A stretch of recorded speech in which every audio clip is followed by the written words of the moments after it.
Hey, what is up everyone? Welcome back to our YouTube channel. So for today's video, I'm going to teach you how to refresh bank feed on Xero. So first is head over to Xero.com and of course, make sure that you're logged into your account. Next, click on accounting, then navigate to bank accounts. Next, just beside your bank account, click on manage account. And next, under the bank feed section, simply click on refresh bank feed.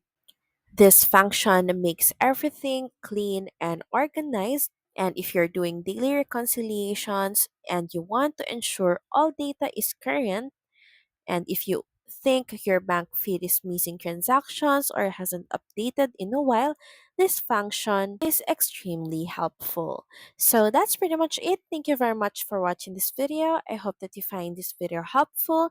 And if you do, please don't forget to like, share, and subscribe to the channel. And I will see you again on the next one. Bye!